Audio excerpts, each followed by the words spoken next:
in the horror genre. I'm your host, Nicole, and it's time to share another dark tale.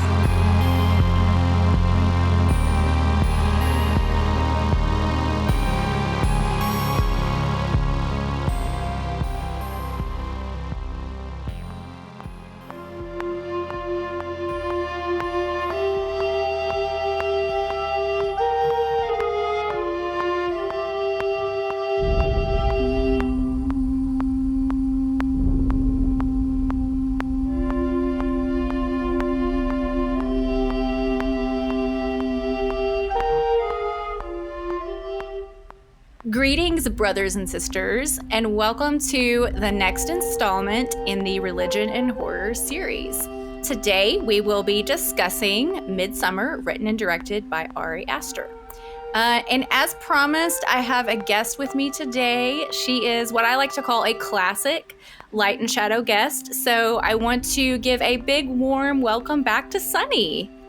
Yay! Hi! Thanks for having me back. I'm so excited, especially for this topic. It's going to be so much fun. Of course. So how are things in back home in Lakeland?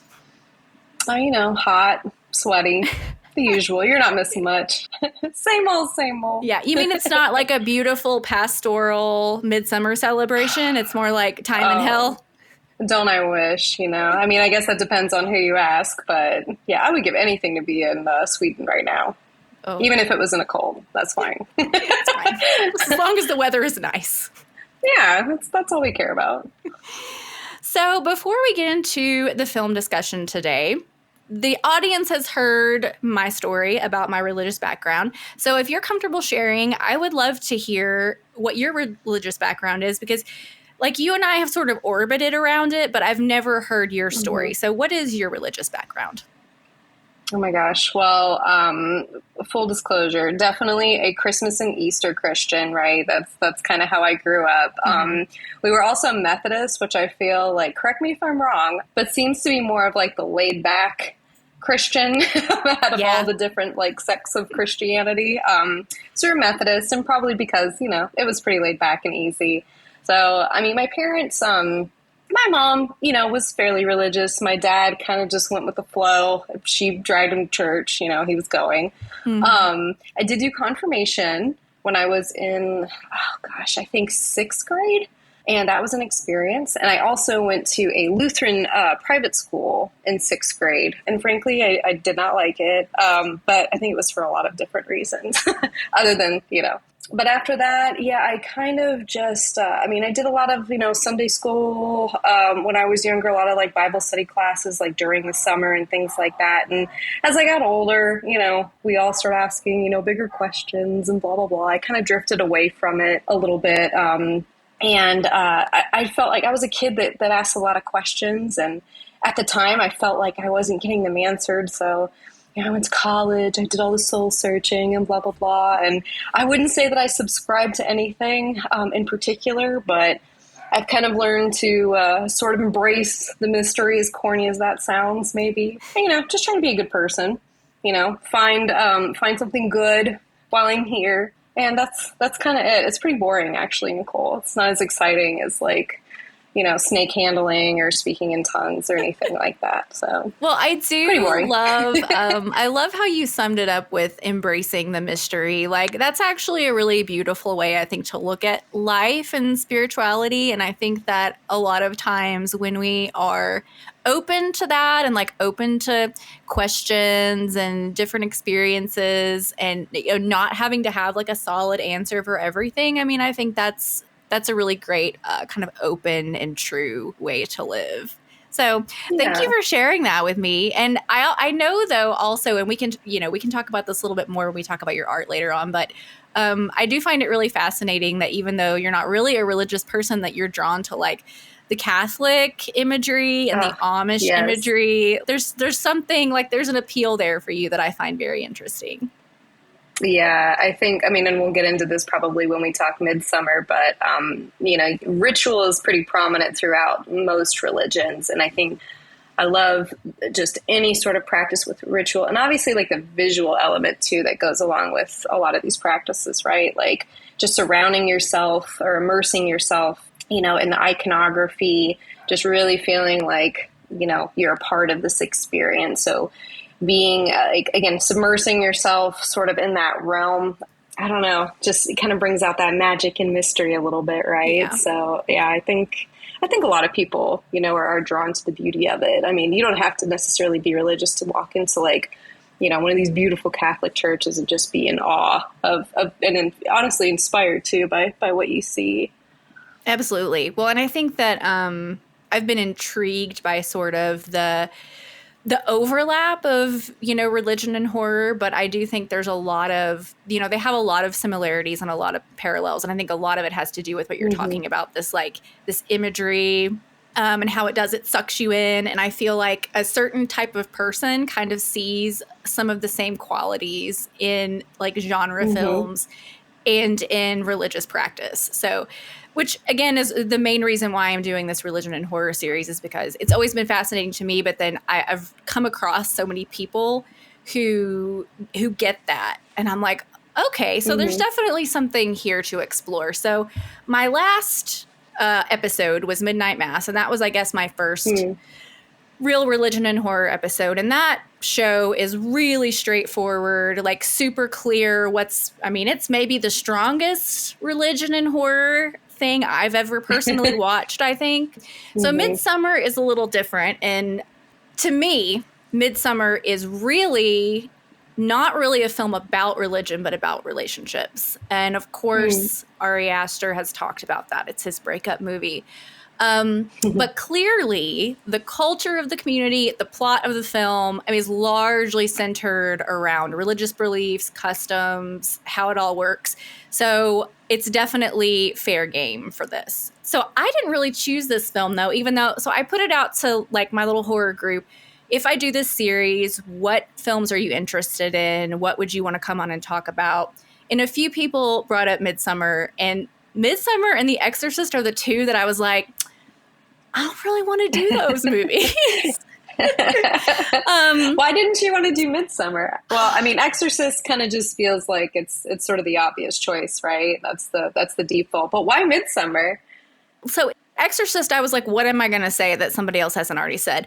But I will tell you, Nat is coming on for that one. She talked me into it. So cool. I was like, Nat, I will do anything you want me to do. I will do it. Nat will school, she knows her stuff. Yeah. So Midsommar, to me, I think part of the reason why I didn't want to do it is, again, it's been so popular. There's been a lot said about it. People have done it. People have talked about it. People have found tons in it. So again, I was like, I'm not really sure what I can bring to the conversation. And because for me personally, it's really such a movie about toxic relationships. So when I watched it, it really resonated with me on that level. And I wasn't thinking really about the religious aspects of it. However, when you said you wanted to do it, again, kind of like with Nat, I was like, well, then great, we're going to do it because it'll be fun. It's a beautiful movie that I do enjoy. So it's not like I don't want to talk about it, but I was like, Sunny is passionate about this, so she will bring it. No pressure. Yeah. So what made you want to talk about it? Oh my gosh. Well, first of all, every time I watch this movie, I feel like I see something different. But actually, I'd really love to touch on, I think something we sort of talked about, off the record here. I loved that one of the things that you touched on was how this movie sort of feels or very akin to Christian evangelism.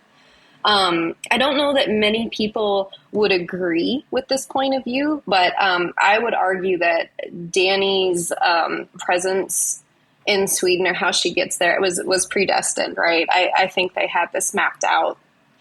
And the way that she is brought into this cult, can we say it's cult, right? We can use that word, I think. Sure. Brought into this religious group. They identified, and now, I'm getting into some kind of rough territory here. I'm not saying that all evangelist Christian movements have this agenda, but we're kind of getting into, maybe the darker side of that, where someone identifies a weakness, preys upon it, brings you in, this carrot on the stick sort of charade, brings you in with the promise of, like, for her, it was family, right? You're going to belong to this family. We're going to take care of you. We're going to provide for you.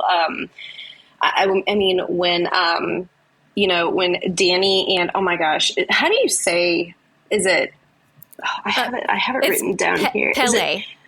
Pele? Okay, Yeah, I just want to make sure I get it right here. Okay, so when Pele and Danny are having that conversation, right, in their room, and he says that famous line, "Do you feel held by him?" when he's referring to Christian. Mm-hmm. Again, like, we're talking family. I mean, and not even in the traditional aspect, but like who you choose to surround yourself by, which also brings up another interesting question. Do you choose your family? Can you choose your family? Like, are you, I don't know. Again, I think evangelism is something that really stuck with me in terms of, like, religion and horror for this theme. Because no matter what type of religion you associate it with, I think they all have their own version of that, or potentially have their own version of that, if that's your goal. So that was a really big theme that I had picked up on.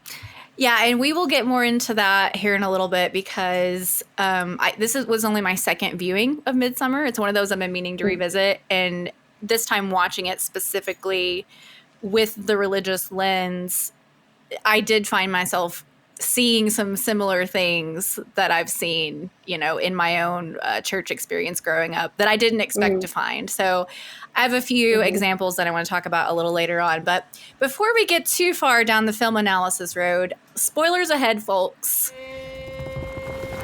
I told you that I want to go to that festival in Sweden. Oh, you said it would be cool to go. Yeah, and then I got the opportunity and I decided to do it. I don't mind you going. I just wish you would have told me, that's all. Dude, she needs a therapist. You've been wanting out of this stupid relationship for like a year now.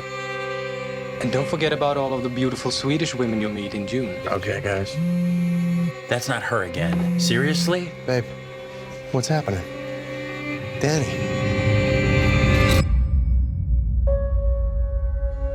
I was so very sorry to hear about what happened. I'm sorry.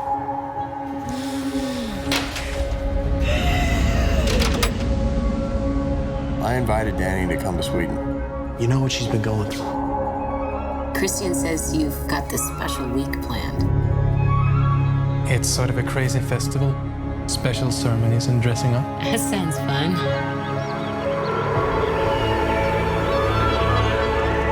Unbelievable. Welcome and happy Midsommar. Skål!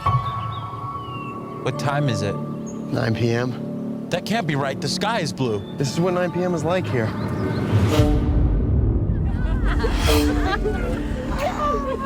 How long have you two been together? Just over 3.5 years. 4 years. Really? Yeah? What do you think? It's like another world. Tomorrow's a big day. Is it scary? What is it? It has special properties. What am I going through? We just need to acclimate. I don't want to acclimate. I want to go. Absolutely not. What's happening? I don't know why you invited us. That's why you look so guilty right now, because you know. We only do this every 90 years.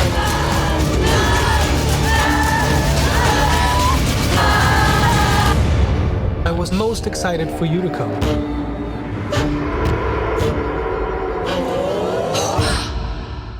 College student Danny Aster calls her parents but is sent to voicemail. She expresses concern over her bipolar sister Terry, who left her a cryptic message recently. Danny then calls her boyfriend Christian, who is hanging out with his buddies Josh, Mark, and Pele. Christian assures Danny this is just another one of Terry's episodes, but he adds that Danny only feeds into Terry's antics. After he hangs up, she gets a call from an unknown number. Josh and Mark think Christian should just end it with Danny since it's clear he's wanted out of the relationship for a while, and as they are planning an upcoming trip to Sweden, Pele suggests that they will meet lots of other women. Danny calls Christian again and is wailing hysterically. We then see authorities going into Danny's parents' home, where Terry has flooded the house with carbon monoxide, killing her parents before stuffing the tube into her mouth and taping it there. Christian goes to Danny's apartment to console her. Several months later, Danny tries to contain her grief. She hangs out with Christian and his friends and learns about their trip to Sweden to a midsummer celebration in the Haga, a village where Pelle grew up. Celebration occurs every 90 years and lasts about 9 days. Josh, in particular, is interested since he wants to write about the experience for his anthropology dissertation. Christian invites Danny to be nice, and although she accepts, Christian thinks she doesn't want to go since she's still reeling from the murder-suicide. However, Danny is more upset that Christian is only now telling her about the trip, which they are set to leave for within 2 weeks. Danny and Christian go to hang out with his friends. While he steps out of the room, Pelle talks to Danny about the midsummer celebration and their tradition of choosing a May Queen at the end of the celebration. Pelle also tries to console Danny over her loss, stating that his parents had also passed away, but the mere mention of it triggers her and she goes to the bathroom to cry. Danny joins Christian and his friends for the trip. They drive out to the Haga and meet Pelle's brother Ingmar, plus an English couple named Simon and Connie. The group takes magic mushrooms, but Ingmar offers Danny a special tea since it has a better taste. She agrees to it and initially enjoys the trip until Pelle says that the group is like his family. The word gets to Danny and she goes to take a walk. She starts to experience a bad trip and gets paranoid when another high group of friends she comes across starts laughing in her direction. Danny goes to hide in a shed but is mortified by what appears to be Terry behind her. She then runs into the woods where the trees appear to morph around her before she passes out. She briefly dreams about Terry and their parents. Danny wakes up next to Christian 6 hours later. They join their friends in going back towards the village to meet the rest of the Haga community. Josh inquires about the many cultural aspects of the festival and the community, but when he asks about a mysterious golden temple in the distance, he doesn't get a direct answer. A girl named Maja shows interest in Christian by playfully kicking him as he sits in a circle. Pelle later gifts Danny with a drawing of herself for her birthday. She mentions that Christian forgot her birthday, but he later gives her a slice of cake to make up for it. When asked how long they have been together, Christian thinks it has been just over 3 years, but Danny corrects him and says they have been together for 4 years. Pelle then brings his friends to the place where they will be sleeping. The following day, the group joins the community for a feast. 2 of the eldest villagers are the guests of honor, and they practice a breathing exercise before the whole community follows them to the edge of a cliff. The elders cut their hands as they walk by the edge. The newcomers watch in horror as the elder woman drops herself off the cliff and lands face first onto a rock, leaving them to witness her gruesome, faceless skull. The elder man leaps off as well, but he only shatters his leg. He moans in agony, and the villagers mimic the sound of his moaning. 3 of the villagers proceed to smash his head with a sledgehammer. Simon and Connie express their absolute horror, while Danny goes back to her room. An elder villager woman, Siv, explains to the group that this is a natural part of their ritual, as the 2 elders reached what they felt was the end of their life cycle, and prolonging it further would have been bad. Pelle goes to comfort Danny, thinking that her distress is linked more to her recent tragedy than it is to what she just witnessed. He attempts to console Danny, but she thinks him getting close to her is inappropriate since Christian could come in. Pelle then questions how much Christian really means to Danny based on how he is around her. Danny later has a nightmare that Christian and his friends are leaving without her. They drive away in the middle of the night as she watches them go, and she is plagued by haunting imagery of her dead family and the corpses of the 2 elders. After what they saw, Simon and Connie plan to leave, but when Connie is ready to go, she is told that Simon went off with another villager to the train that would take them home. Connie is angered that Simon would leave without her, and she proceeds to walk off on her own. Meanwhile, Christian tells Josh he also wants to do his thesis on the Haga, but Josh is not happy about that. He argues that Christian could never just do his own thing instead of picking off what Josh is doing. Christian offers to ask the elders if they are allowed to collaborate on the project. Josh later learns that the village's ritualistic practices are based on paintings made by a member named Reuben, a deformed boy who was the product of incest but is viewed as a prophet. Josh asks to take pictures of Reuben's drawing, but he is forbidden. The elders' bodies are buried in the middle of the village. Their ashes are spread across an ancestral tree, which Mark pisses on. He is scolded by Ulf, who actually breaks down sobbing in the act. Mark is then told the significance of the tree, but he has a callous reaction over it. Elsewhere, Christian and Josh are told that they are allowed to collaborate on their thesis on the condition that they omit the actual images and location of the Harga. The two agree. Christian also asks about the village's mating rituals, inquiring as to whether incest was typical there, and he is told that incest isn't necessarily frowned upon, but outsiders are usually brought in to procreate with the villagers. A feast is then held where Mark notices Ulf is staring daggers in his direction. Danny also overhears that Connie was taken to the station by one of the villagers. Mark is then taken away by a female villager, and the others never see him again. Later that night, Josh sneaks into the room where Rubens' book of paintings is kept. He is interrupted by who he thinks is Mark before he gets bludgeoned over the head. We then see that the figure is actually a villager wearing Mark's face. Josh is then dragged away. The next morning, Danny, Christian, and Pele are told that Rubens' book has gone missing, and Josh and Mark disappearing looks suspicious. Afterwards, Danny joined the women in the village in a competition where they dance around a maypole before each woman is eliminated. After taking a drug, Danny finds herself being able to speak in Swedish with the other women. Danny is the last one standing, and she is crowned the May Queen. At the same time, Christian is given a drink that induces a trip. He is lured and taken to take Maja's virginity. He has sex with her while the other elder females stand nude around them and mimic Maja's moaning. After Danny is crowned May Queen, she watches Christian having sex with Maja through a hole in the door, which causes her to have a breakdown. She goes to cry, and the other women join her, sympathetically crying loudly with her. After climaxing, a mortified Christian runs out to try and find Danny, but he ends up discovering Josh's leg buried in the dirt, as well as Simon's mutilated corpse being used as a blood eagle. Moments later, he is found and knocked out when a villager blows powder in his face. The end of the ritual draws near, and the elders bring the drugged Christian, along with a villager, before Danny, as she is supposed to choose someone for a sacrifice. As per tradition, 9 people are to be sacrificed. This includes the 2 elders, 4 outsiders, 2 living volunteers, and 1 chosen by Danny. She chooses Christian. The men in the village take a fully grown bear and disembowel it so they can place Christian inside the bear's corpse. They bring him, Ingmar, and the corpses of Simon, Connie, Josh, and Mark to the Yellow Temple, which is then set on fire. Unable to move or speak, Christian succumbs to his fate while only being able to wheeze in pain while Ulf screams in terror and Ingmar watches.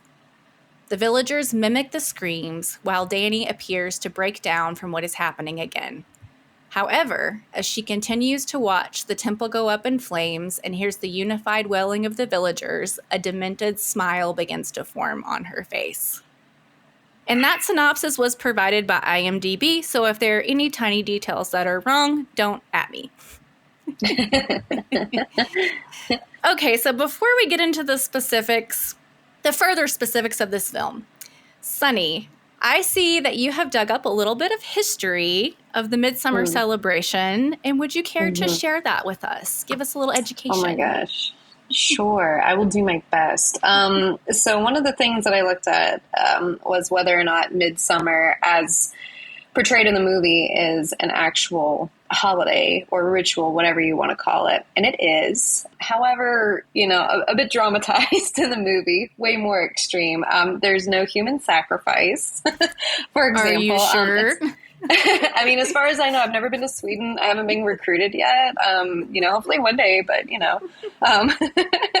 but no, Midsommar, this is debatable, is supposedly a celebration of St. John the Baptist's life. And in some countries, they refer to it as St. John's Day. It has a couple different names, but as with most things in Christianity, when the spread of it was being popularized, they adapted a lot of pagan practices in order to kind of like integrate those beliefs into something already existing. So we see a lot of like mishmash, right? In the Midsommar practice, there are some things that have existed probably, that even in the pagan, rituals, they can't quite pinpoint where certain traditions came from or what they mean. They've just always done them, right? And then on top of that, like I said, you have these layered elements of Christianity. So it's kind of interesting. We see that a lot, right? Christmas and Easter. We were talking about that earlier, yep. Right? So 100%.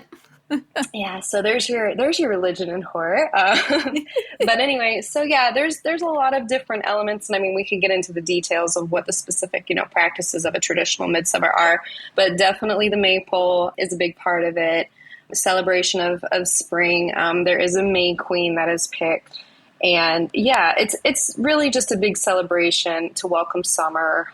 And again, it's still practiced today, whether traditionally or just again, just a general kind of celebration, but a big part of it is community and people gathering together. It's all about family. And I think, in fact, a big part of it has to do with children gathering around the maypole. And I think it's called like the frog song or something like that. But from what I understand, like it's not midsummer unless they perform, this dance and song, right? So again, there are elements, but Ari Aster made it a lot creepier, which I personally enjoy. But yes, there is a little bit of truth in the midsummer celebration, just not as scary.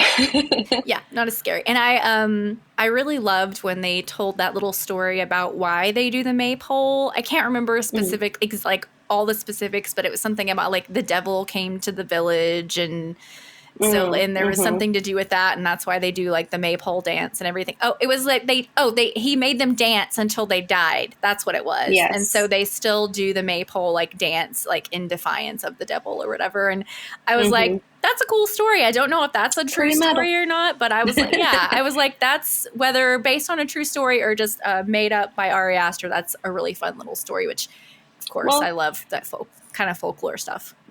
It kind of calls back to the Rite of Spring, right? I'm not sure if you're familiar with that play, but that's been around for a long time. And that, again, calls back to a lot of traditional, like, Swedish tradition where, yes, I think it was the same practice where women would wear these traditional outfits and dance until they collapse. And I think that really was the myth behind it.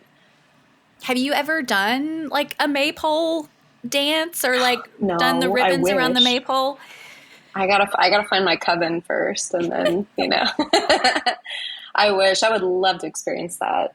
I have definitely done the maypole with the ribbons, like maybe just at school or something. Like I have a memory of like seeing that or doing that, but of course it was just like a generic thing we did. There was of course no like pagan implications tied to it. You guys didn't sew anyone into a bear or take magic mushrooms or anything.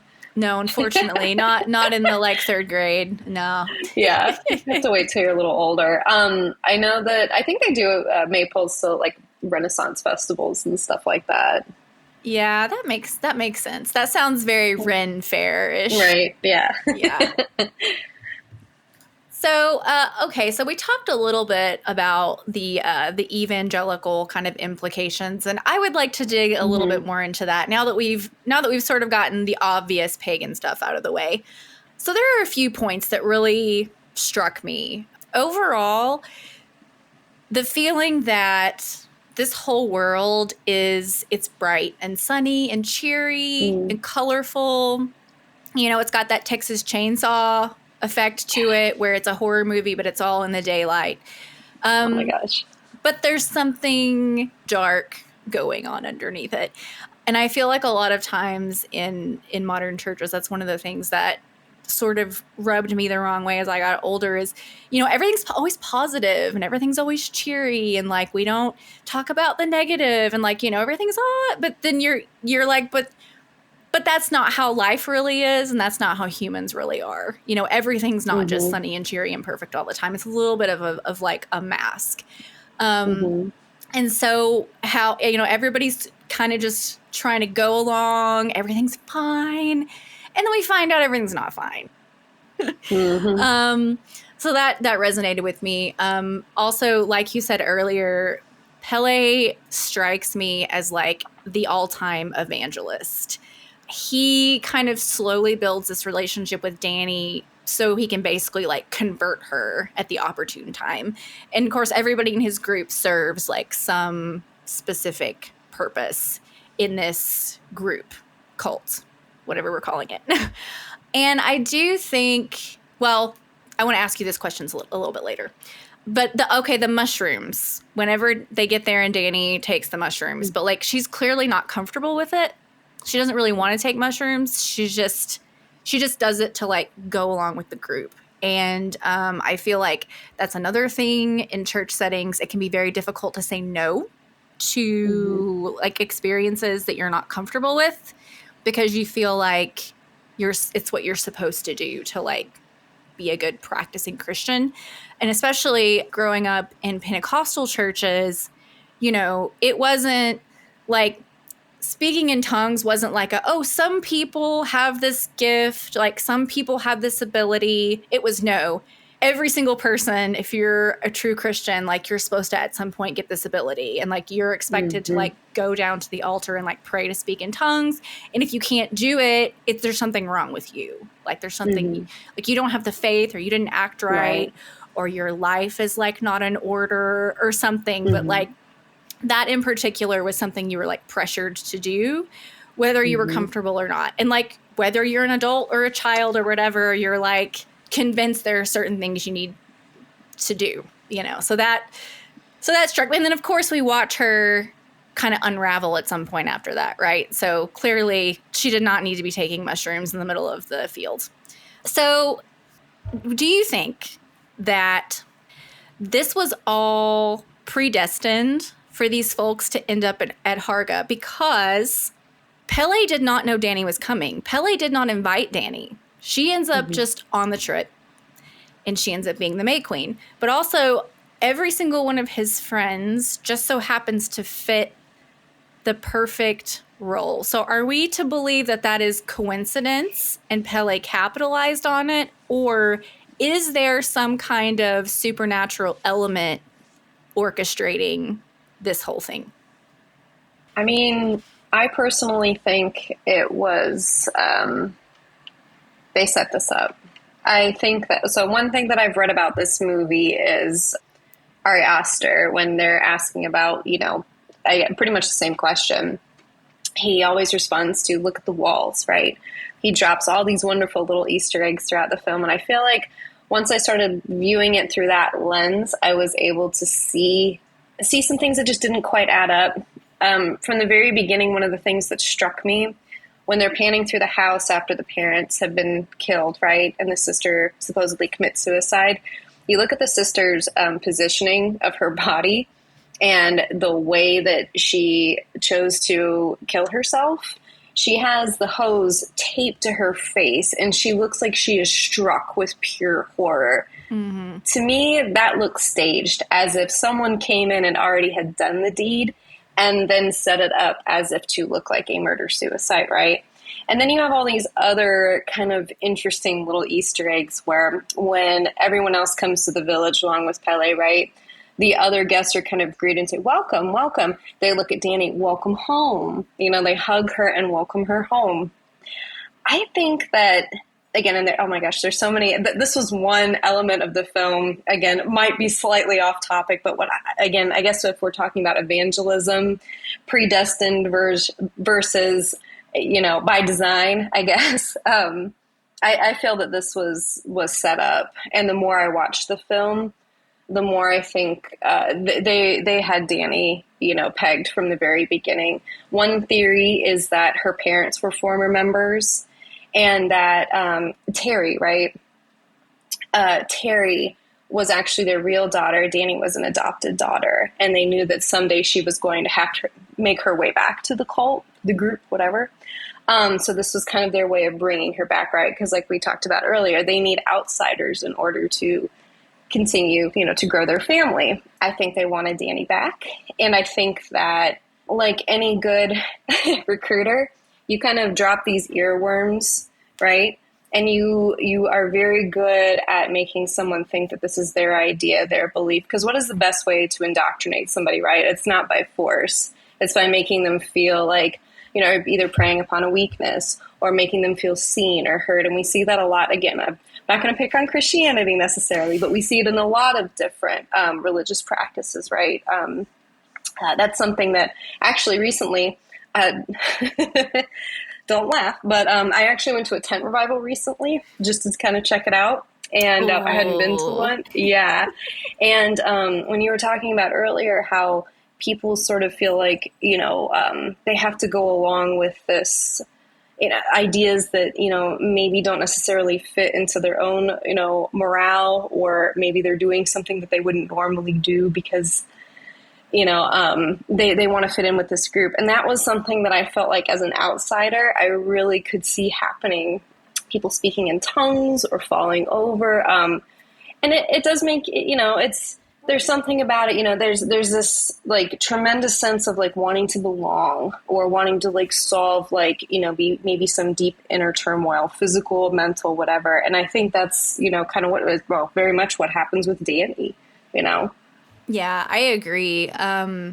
Because I think, a lot of people turn to religion when they hit rock bottom. You see a lot of addicts turn to religion, a lot of prisoners turn to religion, and just people in general. A lot of times that's when they like find God, is when they hit rock bottom. And, ultimately that's what happens to Danny. Like, she's completely broken. She has no one to comfort her. She's not dealt with this trauma really at all. And so she embraces this group, and, I think for a lot of people who hit rock bottom and embrace religion, it's a great thing. It's part of their healing. It helps them stay anchored. It's genuine. But for others, like you said, it can make people an easy target. And I think, unfortunately, in this movie, Danny is that person. And even though Pele seems very not like the other guys, he seems more understanding and more kind. And the people in the village they have like their rules and they don't want to be disrespected, but they're also like pretty tolerant, pretty accepting, pretty open. So it makes it easier for Danny to kind of go along, even though clearly uncomfortable things are happening, Right.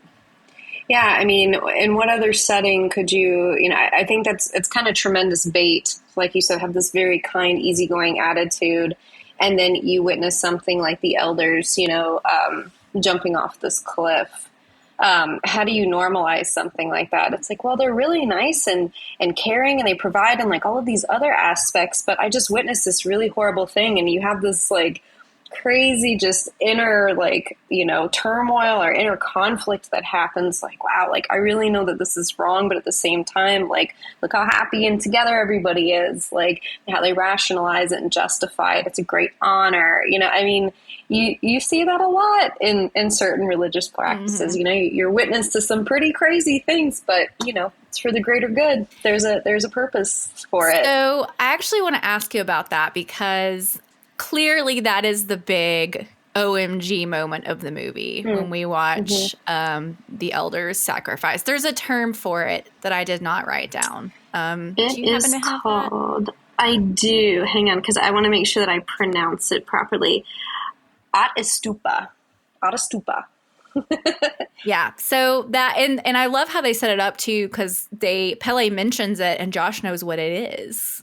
And the fact that he doesn't think, oh, my friend whose parents just died, maybe I should give her a heads up. Doesn't even think that's necessary. That's a whole other problem. But after it happens, because we are shocked, and everyone is shocked, but the two people, I think they're from England, Simon and Connie, they are like super upset. And the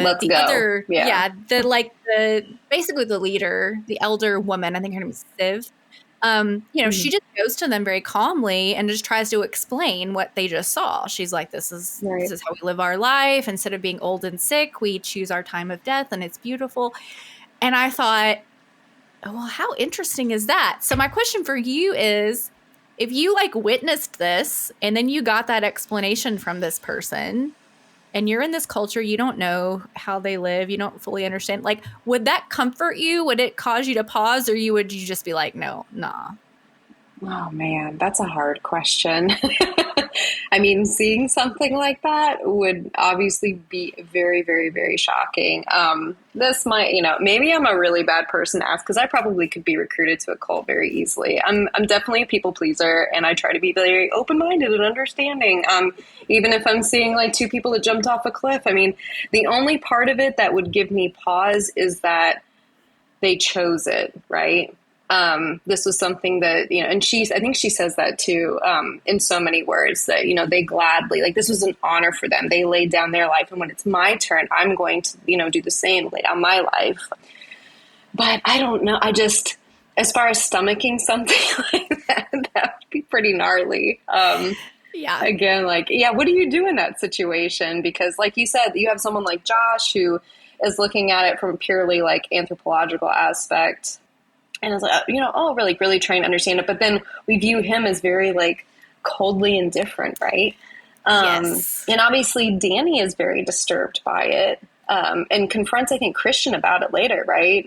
She's like, are you not disturbed by what we just saw? He's like, yeah, that was really disturbing. Like, and then he kind of moves on to how he's going to report on it. Yep. So I think that conversation, it's funny, or interesting, point. That conversation kind of happens within the film too. So it's a very like push and pull thing because you don't want to disrespect someone's religion, right? That's what we're kind of brought up. But, you can have your own boundaries and your own morals and values without, disrespecting someone else's belief. But as far as like mortality, I mean, that's a very, very hard line to walk.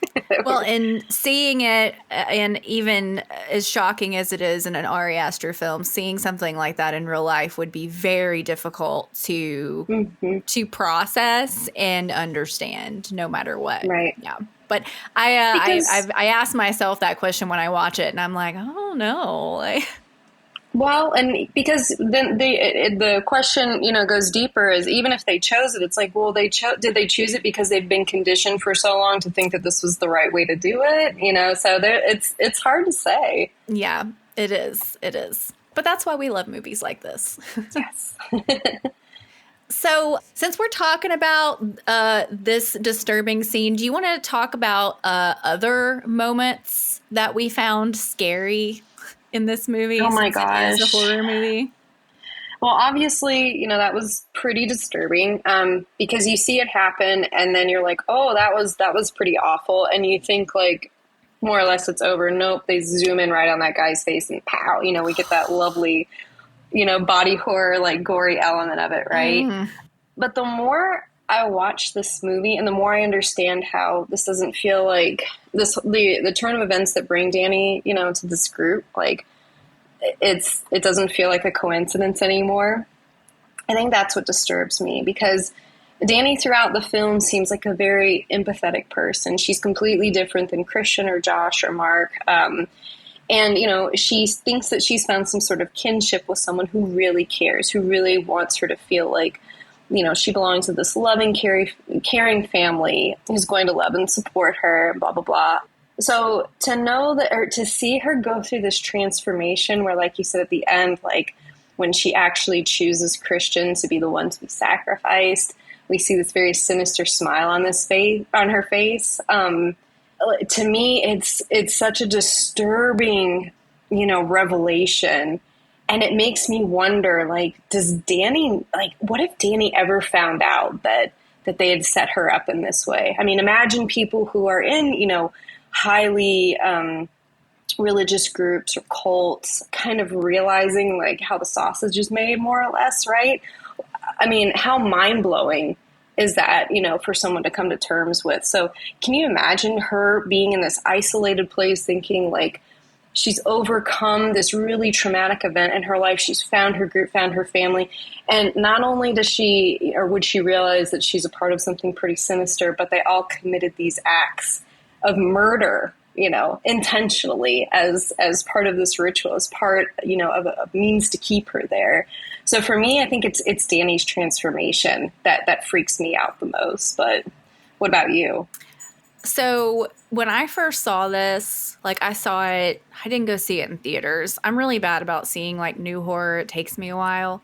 Same. And yeah. so I watched it one evening alone. It was dark outside. And the scene when they show her sister with the hose in her mouth, I was like, whoa. Yeah. That hit me like a ton of bricks. That scene is so heavy. And then, of course, after that, we get, like, it shows the snow and we get, like, the title sequence and everything. And it's just so, like... just wailing. Yes. Yes. It just feels so heavy. It's a beautiful contrast to the rest of the movie, really. But that scene hit me really hard. And then when Christian, like, discovers all the sacrifices, like, all the dead bodies just littered throughout the compound... Because everything has just been sort of vaguely ominous and just like a little bit off.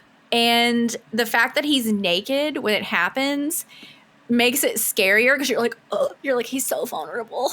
They've just drugged you and coerced you into having sex with this woman. And now you're naked discovering dead bodies. Like, he does not know what is happening. So like that whole scene is very, I think, disorienting for him and for us.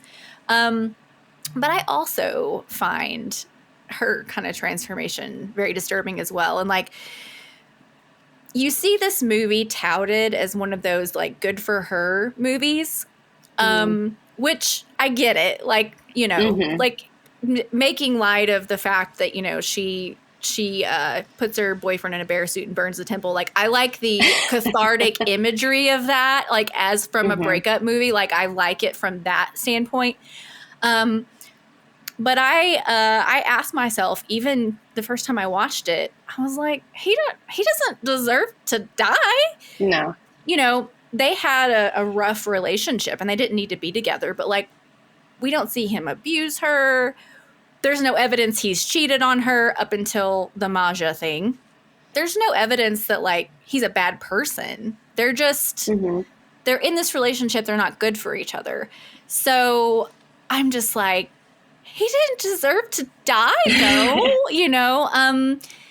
And so that's another question I wanted to ask you, like, which I think I know the answer, but if you were Danny and it was your choice, would you choose lottery-winning Harga native or would you choose Christian? Oh, man. I mean, in that moment, you know, who wouldn't be pissed off and be like, yeah, you can toss him in there. That's fine. But, you know, it's tough because... like you said, you want to root for her in the sense of like good for her kind of thing. But really all it comes down to is like this entire movie, you just see a woman being manipulated and she has not come out on the other side. So, I mean, even that being said, like it's hard to say as an outsider seeing again, how all of the strings are being pulled.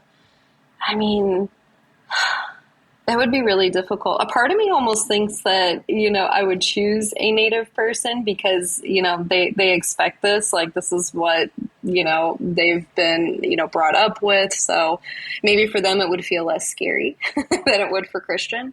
But I would like to say I wouldn't throw anybody in a fire, but you know. Yeah, I know. Like at that point though, she's not even like capable of being like, neither can somebody take me to the airport? Like, yeah, you know, because basically it's a bummer for her because, you know, we've watched her trapped with people who don't really care about her and she doesn't, these people aren't really her friends. Christian's not really a good boyfriend. And so surface level, it sort of appears that she's escaped that, but all she's really done is just traded one manipulative relationship for another one, and probably a worse way one. Worse. Yeah, I would say that too. Yeah, how are you going to get out of this? If you couldn't break up with your boyfriend in the regular world, how are you going to get out of this remote group in Sweden? Like, she won't. Will she, like you were saying earlier, will she ever even have a realization that like, oh gosh, I didn't choose this?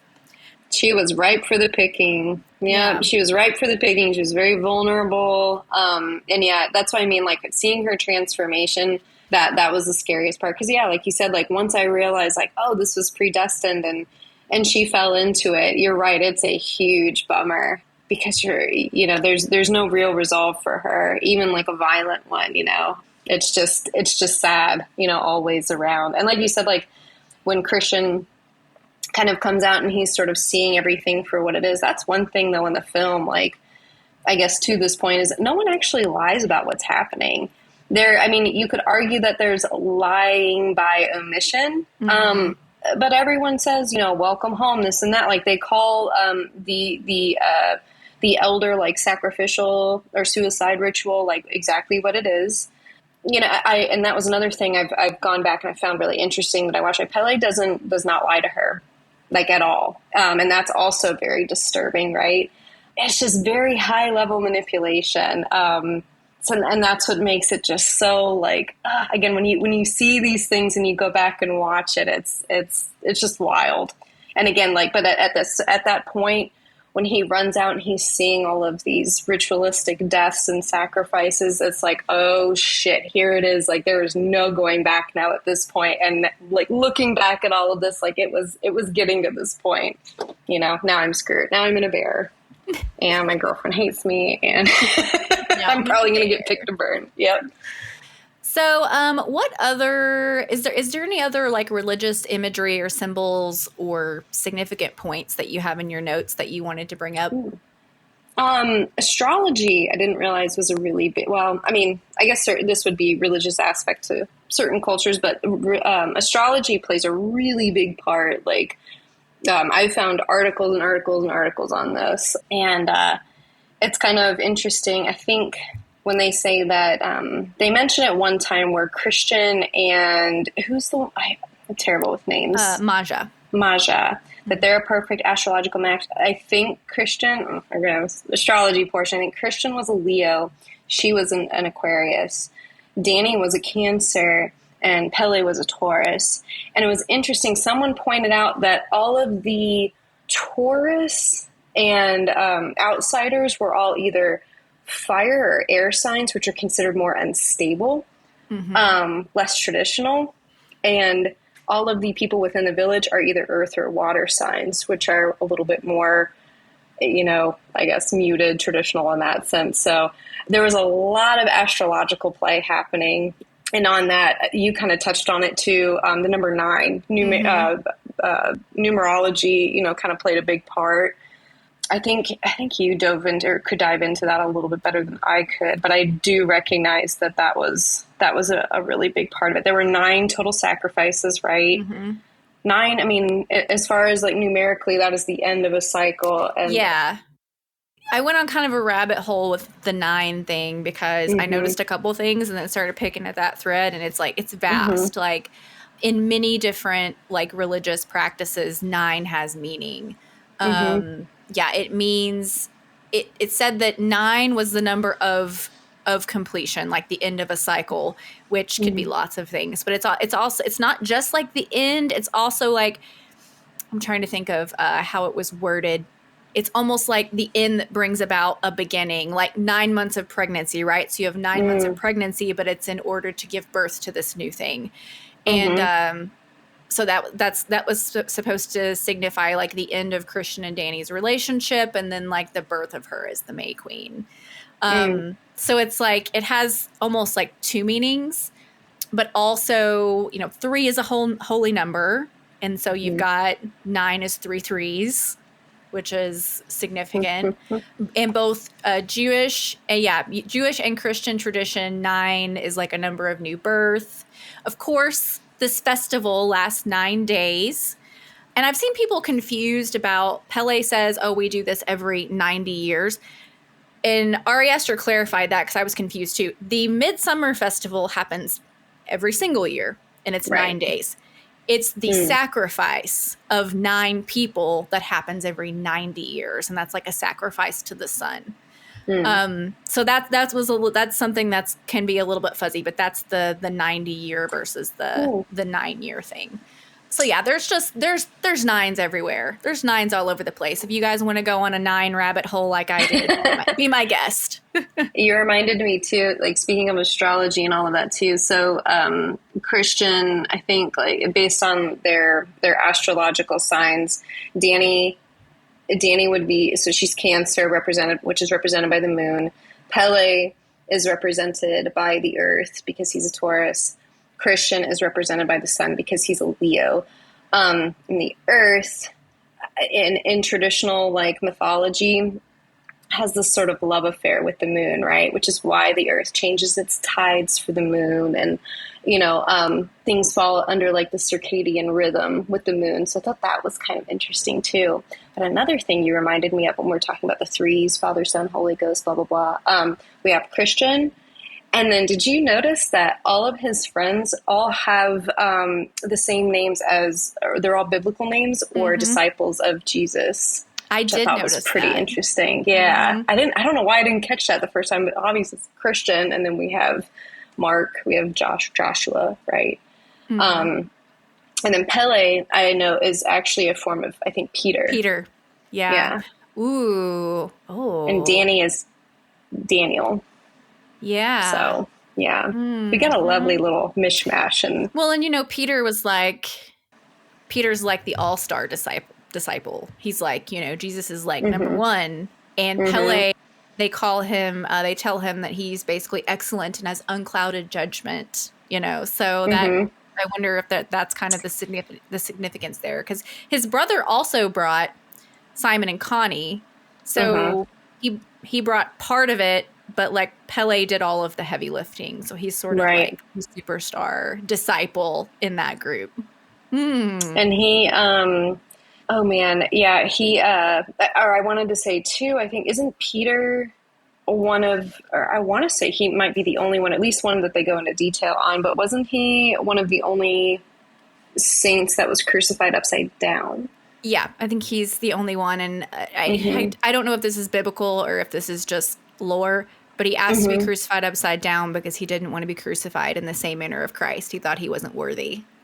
So I thought that's kind of interesting too, especially when we're playing with like Christian and pagan elements. We have Christian, who's like the antithesis of a jerk off, right? But he has this name Christian, and then you have Pele, who is pagan in every sense of the word, and he representing Peter, who was crucified upside down. You have the inverted cross, which take that as you will. But I wondered about that too, if there was sort of a nod, in that regard. I also I looked into bear symbolism a little bit, which wasn't super fruitful in the context of this movie because it was mostly, in most cultures, like a noble thing. But I found one random like Bible study that had a different meaning for it. And it says that bear symbolism is somebody who is unkind or speaks cross and angry words. The bear is certainly a very cross animal. The name that was given to it in the Bible means a grumbler or a growler. And I was like, if that isn't Christian, and I mean, you've heard that expression, like you call somebody, oh, you're just being an old bear. So I'm like, there must be some roots in that, I'm like, I feel like there's some truth to that. And then they do this like lovely, play on imagery again, like Ari Aster says, look at the walls, right? When Danny is laying in her bed and she has that poster of the little girl, it's the Swedish artist, I forget his name, but it's a little girl kind of confronting the bear. And I want to say the name of the piece is like Poor Little Bear or Poor Bear, something like that. So it's kind of interesting to see the juxtaposition of this little tiny fragile girl with this bear, but this bear looks very like, kind of at the mercy of, this little girl. So that was kind of interesting, but yeah, there's so much. Well, I loved, you just brought it up, but I love all of the artwork on the walls and like Sleeping House, and we see that tapestry with basically the mating ritual on it with like the menstrual blood and the drink, which of course is another moment in the movie where everybody's like, "What? His beverage is orange." But that reminded me of like the illuminated manuscript like versions of the Bible, and that's just the detail of the art in this movie is just fantastic. But yeah, you see. Basically, he's telling you what's going to happen in the story if you pay attention to all of those illustrations. In the beginning. Yeah, which is just a great little bit of filmmaking, I think. And the flowers too. I mean, so I've actually read through the Midsommar script, and he goes into great detail about what types of flowers that they use. But the ones that are really prominent in the movie, especially when the tourists are like first walking into the village and they walk through like that big sun, like wooden sculpture, they're yellow flowers, and yellow flowers are very indicative of like sacrifice.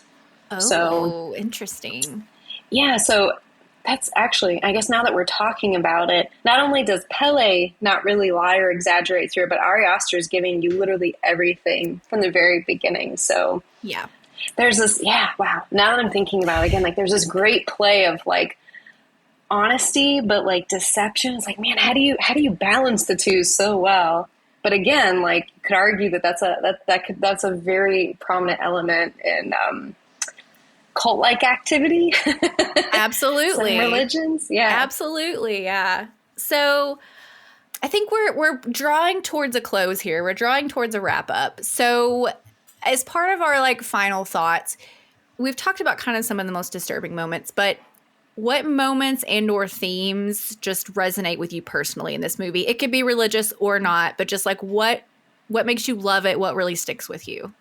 Oh, it's going to sound kind of messed up. But again, one of my favorite things rewatching it is, even though this seemed like a predestined path for Danny and she was highly manipulated to take this route, Pele's genuine love and interest in Danny. When you rewatch it, he's always looking at her, always listening to her. And there's a very like, I don't know, just the mixed feelings that it gives you, because it's like you almost kind of feel sucked into that, you know, that like play of whatever's happening, right? Oh, he's very charming. Yeah, and very attentive, seemingly very sensitive. I really love the artwork in it. I actually researched who did the tapestry. I think his name is Moy Pan, and he does a lot of just very active scenes with things like that. He does a lot with animals, but it's a lot. They feel very biblical in that sense. A lot of battles or things of that nature happening. So the artwork really resonated with me. And like you said, the fact that this all happens during the day, not only just the day, but perpetual daylight. At no point does it get dark, which I think is actually, I don't know if it's true in that region, but there are regions where that does happen. And maybe that's where the 90 years things come from. But anyway, so just a couple things like that. And then the last thing, I guess, is, I mean, I hate to say it because it just feels so obvious, but man, the way they show the ritual deaths, that is just some of like the craziest, creepiest, like coolest I have ever seen. How they stuff the bodies, how they kind of call back to some of those, like one of the common forms of like Viking torture, for example, was the blood eagle, right? That interplay of like, which makes it even spookier, right? Like these very true methods of torture that were practiced versus like, maybe some exaggerated versions, not really knowing what's real or what's made up. It's pretty interesting, but I just loved like the visual quality of that. Like that movie made me, even just like with flowers, I never really looked at flowers like the same way again. There's something kind of ominous about seeing all that color and like, I don't know, Midsommar ruined flowers for me. I mean, it is like very grotesquely beautiful. And I mean, I think that's one of Ari Aster's qualities. Hereditary was the same way. But even after they've skinned Mark, when they set up his little like gesture puppet like in the temple, that thing is creepy, but like so creepy. Yeah, but like somehow all the stuff is just well crafted. All this disturbing stuff is just like really well crafted, and so there's this beauty to it. And even like, man, whoever art directed, just even that yellow temple in that green field is just so striking. It's so striking. I feel like every frame of this you could like put as your desktop wallpaper, or you could frame it and put it in your house. It's all so gorgeous. Yeah. I think for me, I still, even after exploring, the religious aspects of this movie, to me, the toxic relationship themes just hit me like a ton of bricks because I was in an on again, off again 4-year relationship in my late teens and early 20s that was just awful. And like he wasn't a bad person, but we were bad for each other. We just brought out the worst in each other. And, neither one of us could like get out and stay out. And, when you see people who are in like legit abusive relationships or just your best friend's dating a loser, like you can't tell them to get out. And even if they know they want out, when you're stuck in a relationship like that, it's the hardest thing in the world to get out. And so watching their relationship, it just rang so true for me. And it was like therapy for me. I've been married for 14 years. My husband is fantastic. This bad relationship is far in the past. And it was far in the past when I watched Midsommar in 2019. But when I watched Midsommar, I was like, this is helping me in ways I didn't know I needed. Like someone else understands. Strangely validating. Yes. It has like translated it, And then I still felt that like Christians shouldn't have been killed in the end, even though I understand. So that to me is what's always really going to hit me hardest. And Ari Aster, there was an interview I saw with him where he was talking about like all his favorite breakup movies. And he said that he hopes that the legacy of Midsommar is that people watch it when they're going through a really bad breakup. Oh, so man. I thought that was kind of sweet. Yeah. That's awesome. So yeah, that. And then of course we've already talked about, Danny's manipulation and kind of where she is at the end. And that's the other thing. That's the other thing that really sticks with me and makes me think more, especially this time. Because the first time you watch Midsommar, you're just along for the ride and you're not sure how you feel. So this time, knowing what was coming, I was able to sort of watch everybody's motivations differently and really, really follow Danny in a more detailed way. And yeah, at the end of the movie, I was just kind of like, well, I wish I could be friends with her, Yeah, like, hey girl, we need to talk. Like, we need to, steer her in a different direction. And just on a completely unrelated note, can we talk about the fact that Danny is an absolute mess? Her clothes are a mess. Her hair is a mess. She doesn't care. And Florence Pugh is still a vision of beauty. Oh, absolutely. 110%. Sweatpants and all. I know. I was like, how is she so cute in the frumpiest clothes I've ever seen in a messy bun? Like, oh my gosh. And then she's such a cute May Queen. It's like it was meant really for her. Imagine that. Yeah, imagine that. So anything else that you want to cover before we give some recommendations? One thing, I don't know why, I've been thinking about this quote the entire time we've been talking, but just to kind of come full circle with the religion and horror. I know that you're a Flannery O'Connor fan, right? Yes. Flannery O'Connor, no one knows, was a Christian Catholic realist writer with a very large focus on the grotesque. And I think at one point, I want to say that a group of nuns had recruited her to help write a book or a type of biography, maybe even an intro. And she had a friend who was a priest, and she sat down with the priest and the nuns, kind of craft this bio. And one of the nuns was reviewing her work and was like, why is the grotesque your calling? And she said, well, it's your calling too. And when you think about that, I think that that's very interesting when we think about, religion, Christianity. One of the main symbols is a man who experienced this very brutal death, on the cross. And we walk into church seeing that symbol thinking, this is beautiful. And what it represents is beautiful. So I think that it's made me appreciate, that element of horror in religion. It makes me wonder if religion would feel as powerful without, some element of horror, violence, attributed to it. Well, I would say no, of course. But, I think, of course, I can speak to Christianity, and I would venture to say that most religions have this in common. But the reason why it resonates with humanity is because of the human element, it's all in there. And that includes death and violence and dark, difficult things. You know, these are things that we have to address and we have to contend with. And I think if our religion didn't address it and contend with it as well, it wouldn't ring true, you know. So I think, yeah, thank you. Woo. So the world needs people like us who can deal with the darker, weirder things. You know, not everybody has to be a weirdo, but I am proud to be one. Absolutely. It's my calling. That's why you're one of my favorite people. So for the people at home, what would you recommend for similar media, movies, books, stories, whatever? Oh my goodness.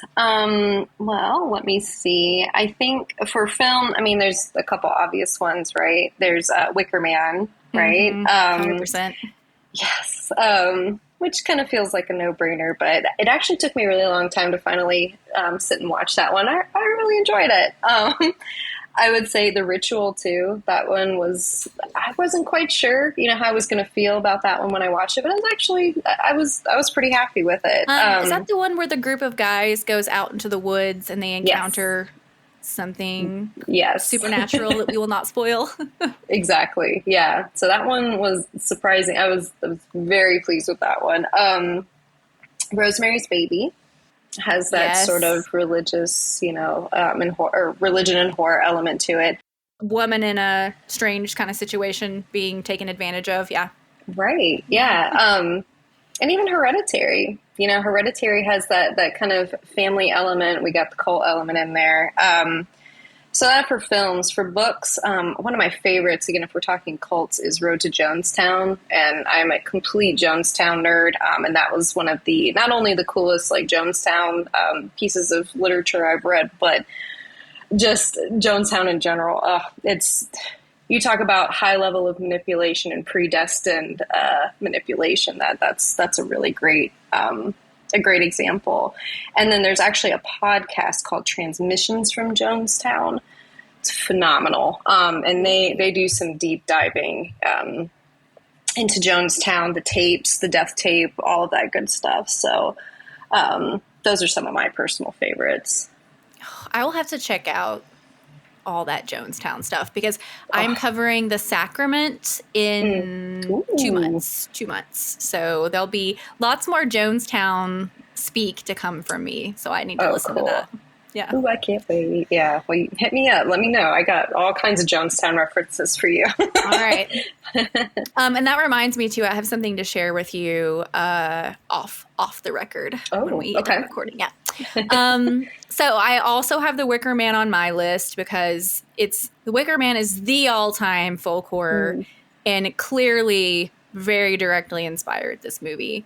It's another movie I've only seen once, but I'm sure I will be covering it on this show at some point, so I need to dive back in. I would also recommend Kill List, which is a British film made, 10 or 15 years ago at this point. But it's also kind of culty, folk horror-ish, and the movie seems like one thing up until a point, and then you find out it's kind of something else. Also, The Village, I would say. Of course, The Village is much quainter than this movie, but it's another one of those not what it seems movies. And it's another movie where you're like trying to figure out what's going on here. And I think when you do find out what's going on here, it's very satisfying. Other people feel a different way, but whatever. And also it's that quaint, folksy community, rural agrarian type situation. So even though the tone is very different, I feel like some of the same kind of themes and atmosphere are present.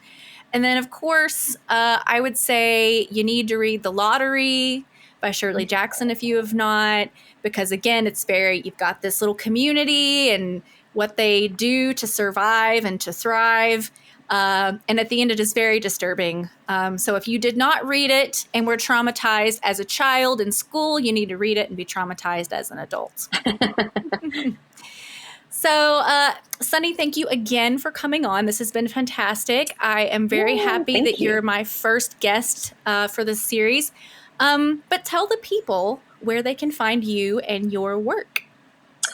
Well, I have a couple projects. Like Nicole, I'm a big weirdo as well, so most of my projects are pretty fun and creepy. I have a zine that I publish right now. It's yearly because it's so massive, but it's called Negative Creep. That is on Instagram. I also still have the Witch of Lakeland, which is on Instagram, which is a really fun story, a true story about a suspected murder / disappearance of a young 17-year-old boy in Lakeland, supposedly perpetuated by a witch. So check that out. I also have an art collective. I help run weird art shows. It's called Volume Art Collective, also on Instagram. And then I have my personal Instagram page, which is arrows.in.arrows, EROS. And I'm sure Nicole can throw a link or a tag on there. Oh, yes, you'll be tagged. You'll be tagged in all the things. And then people can pretty much find all your other stuff through there as well, right? You're always promoting stuff on your own account. Yeah. Exactly. Yeah, Sunny has a plethora of fun projects going on. But talking about Witch of Lakeland reminded me, have you listened to the Bone Valley podcast? No. Have you heard of it? No. Well, it's right up your alley because it's true crime, and it's about a woman named Michelle Schofield who was murdered in Lakeland in the 80s. It's very well put together, and it's just so specifically Lakeland, even though it happened so long ago. Like Grady Judd is on there for an episode, and like they talk about all these like streets and locations, and you're like, that's home. Oh my gosh. How have I not heard this? Yep. I'm plugging it in right now. Thank you. That's awesome. Very cool. You'll love it. You'll love it. Awesome.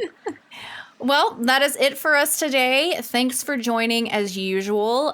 You can find me on Instagram and Facebook at Light and Shadow Pod. I also have a Patreon you can subscribe to if you'd like to throw me a few bones. Next month is going to be The Mist, and I am going to be joined by Andy from the Straight Chilling podcast. So in the meantime, watch The Mist. And until next time, stay spooky.